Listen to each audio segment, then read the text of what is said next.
Cake आणून गोड बनवून चुना लावला. 1 रुपयाचं गिफ्ट नाही दिलं मला या माणसानी. हलकत 1 नंबरचा फेकूचंद. 1 रुपयाचं गिफ्ट कशाला म्हणते तर मीच एवढं मोठं तुला गिफ्ट कसलं काय. माझा हात गळाला. हे बघा मला हाय हॅलो नमस्कार, स्वागत आहे तुमचं आमच्या ब्लॉग मध्ये. तर बघा सकाळी सकाळी उठून आम्ही सगळे ना म्हणजे पोरांनी तयारी वगैरे केलेली, आंघोळ वगैरे झालेली, त्यांच्या चाय नाश्ता झालेला ओके मध्ये.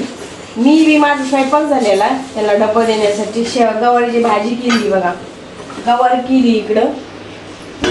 आणि काय झालं माहिती का, लोक काही शाळेत जाऊन बसले होते, काही गेटवर पोहोचले होते आणि माझी पोरं तर घरातच होते, घराच्या बाहेर निघले होते, म्हणजे निघले होते तयाऱ्या करून कपडे इकडे घालून. पण लगेच सरांनी गेटपासून मागं पाठवलं काही लोकांना. ती म्हणजे आता GR आलाय, म्हणजे सकाळी 7 वाजता GR आला, सुट्ट्यात करून. काय का असं ना सकाळी सकाळी उठू आपलं, काय नाश्ता झाला, स्वयंपाक झाला, काय सुट्टी असली ना दिवसभर काम जातं. स्वयंपाक कधी करायचा, चाय कधी करायचा, नाश्ता कधी करायचा, काय कधी करायचं, दिवसभर काम करतच बसावं लागतं. की आता बघा स्वयंपाक चालू आहे माझा. आणि आमची पती परमेश्वराला बी सुट्टी आहे आज, ते बी घरीच येतं, आम्ही सगळे घरी येतं. आणि कुठं फिरायला जायचं म्हणाल तर ऑप्शनच नाही बरं का काही, कारण की लेकरांच्या शेफ्टीसाठी घरी सुट्टी ठेवते, म्हणजे सुट्टी देते तर. आणि आपण कुठंतरी फिरायला जायचं म्हणलं मी बरोबर वाटत नाही.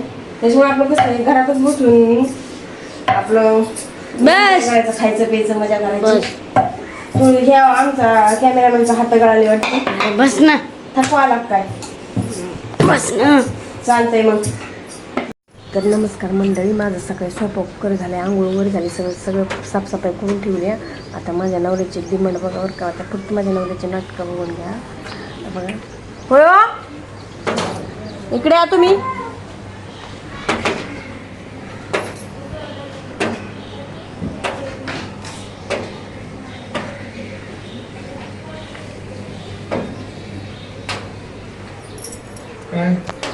इकडे या की.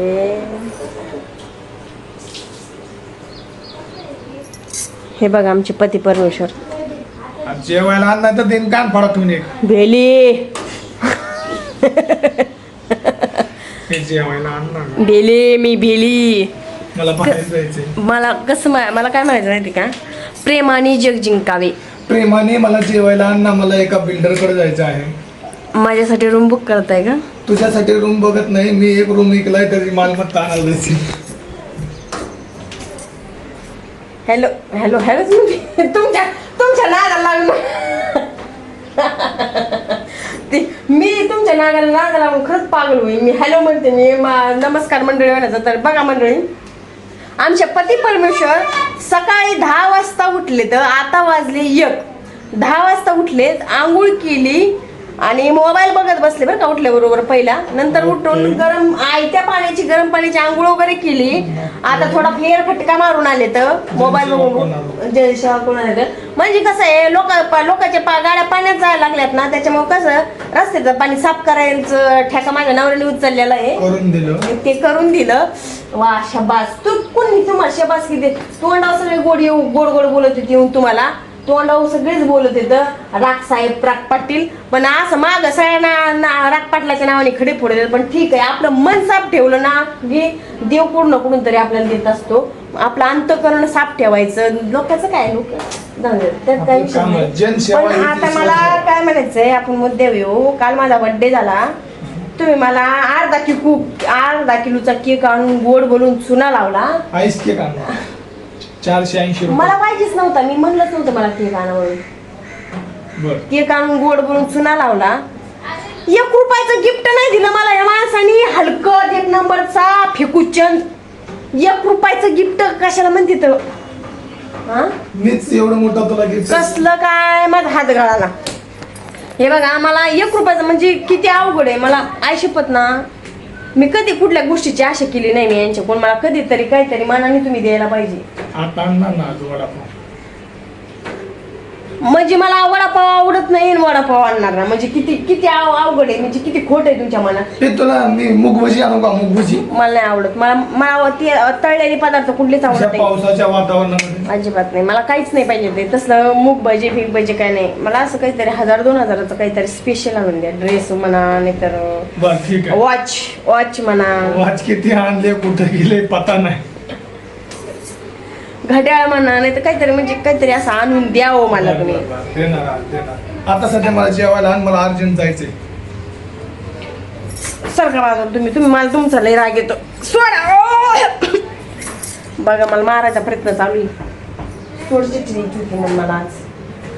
कोण बोललो तुम्ही कधी कालच्या व्हिडिओ मध्ये प्रूफ आहे लोकांना दाखवत असते तुम्हाला. मी तात्पुरतं बोलत असते पुन्हा विसरून जात असते. सकाळी काय खाल्लं ते संध्याकाळी विसरून. बरं मला सांगा आता एवढं वातावरण सुंदर आहे अशा सुट्ट्या मारताय दिवसाड तुम्ही मग बायकोला कुठतरी मग बायकोला कुठतरी फिरवलंय त्या दिवशी नादी लावलाय मला नदी येऊन आपटून आणलंय माझं. आता जेवायला म्हणजे फक्त जेवाय पुरतं मला गोड गोड बोलत आहे तुम्ही. किती अवघड आहे तुमचं. मला जाऊन द्या आता तुम्हाला जेवायला घालते बरं का. यांना इज्जतीत यांना जेवायला घालते बरं का. पण आमच्या इकडचं वातावरण बघा ना किती सुंदर आहे. एवढं सुंदर आहे ना. सगळं ओके मध्ये बरं का. सगळं ओके मध्ये. पण हे बघा कचऱ्याने सगळी घाण करून टाकली. सगळं कचराच आहे इथं. मला सांगा अशा ह्याच्यात कसं राहायचं माणसाने. सगळा कचराचं नाही तर असं बाकीचं निसर्ग बघण्यासारखंच आहे इकडं. इकडं वर भारी दिसतं बरं का सगळं निसर्ग आहे ना. एवढं निसर्गरम्य वातावरण छान वाटतं बरं का. लयच मस्त वाटतं. हे बघा ना सगळं म्हणजे असं बघण्यासारखंच आहे बरं का बघा मंडळी. बघा लयच मस्त आहे बघण्यासारखं सगळं. लयच भारी हा. एकदम ओके मध्ये सगळं. आणि हे बघा एवढी घाणी येतं.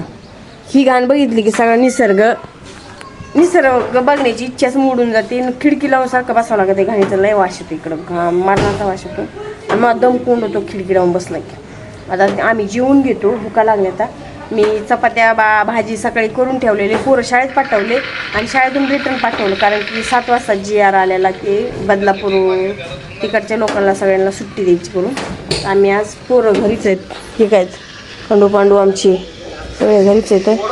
आणि बघा कुणाचं ये इकडचं हे बघा एवढं पाणी माझा नवरा साफ करून आलेत आमच्या पती परमेश्वर.